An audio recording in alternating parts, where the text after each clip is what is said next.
For the working of the Holy Spirit upon their hearts and live lives holy, consecrated to God. Grabe na, isang ka na lang ang teksto, mag-isunan, kumana ang wali nato. Wala yun tayo mahimo, kundi mong gamit ang balang Espiritu sa atong kinabuhi. Duhalan sa prinsipyo, kumana ta, napatay 30 minutos, di pa maabta alas 12, kumana ta mag-isunan. Key principles to witnessing. Kung sarap? Key principles. Only two.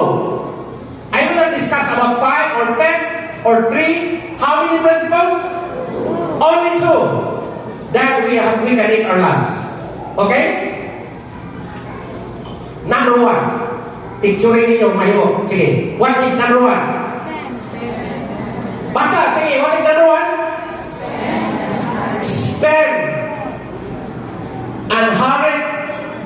What's the next word? Meaningful time in what? In communion with God. Maogyot na yung pinaka-importante na number 1. Key principles to witnessing. Paliho. Ipakanan, atin ko. Ato yung taga-higayon na dali-dali. Kanang gitawag og meaningful time in communion with God. Usahay makiksunan igong po ani, usahay mo dili. Kanang bitaw, magdali ta, doktor, magdali ta tungod sa trabaho, usahay mag-ampo taon sa dalang. Wiris-wiris na lang, Ginoo. Maurag ito kihapon. Basta nakabalo na ka ito, Ginoo. Ang atong ampo, memorize na lang. Murang atong batiyon gani nga di nakaabot sa isabi. Busy kayo sa schedule ng pingsunan. Ginugdanay sa panginabuhi. Kung huwag ka kabalo, atong gibiyaan ang takiya sa atong panginabuhi. Nalimtan nato ang takiya sa panalangin. Ang unang prinsipyo, the first principle is spend and hard what? Meaningful time in communion with God. Prayer is an essential element in the life of what? The evangelistic worker. Ingon ang gospel workers. May nang magkuha kong quotation kayo. Ingon niya ako. Nang Ellen G. White man eh. Ingon siya, a vital connection with the what? With a sheep shepherd will make under shepherd a what? A living representative of Christ. O sa sumpay, a light indeed to the world. Ang word na ginamit niya kung isunan, vital connection.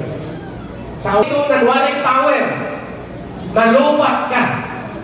Sa imo pong kinabuhi, kung walang connection, sige no, maunsakan ka. O, may kayo mo sumpay, luwat mo, pastor. Di ba? So, vital connection. Siya yun ang ato. We are only living representatives mag-isunan. Prayer, ingon ang messages to young people, page 249. Prayer brings the heart into immediate what? Contact with the wellspring of life and strengthens the sinew and muscles of religious experience. Akong paminaw pa mo rin hatong ihapon ko.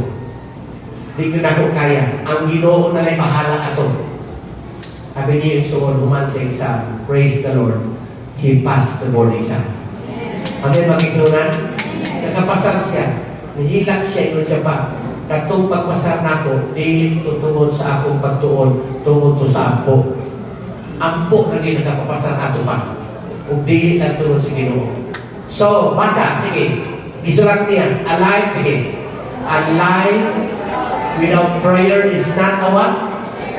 Spiritual life. It is through prayer that we can connect with God.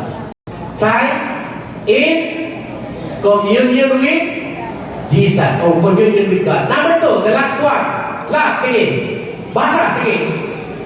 Deepen your relationship with Jesus by meditating on His Word. Kamo na. Kumana ko rin. And number 1, spend unhurried time in what? A meaningful communion with Jesus.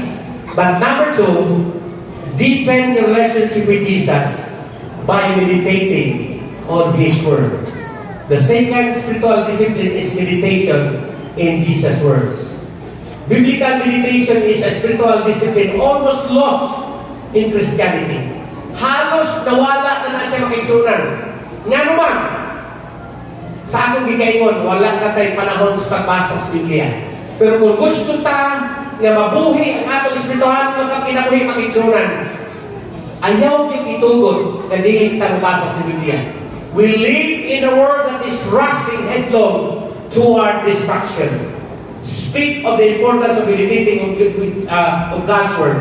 In Psalm 1 verse 2. Sige, basa. Whose delight in this law of the Lord, who meditates on His law day and night, pagkiksunan.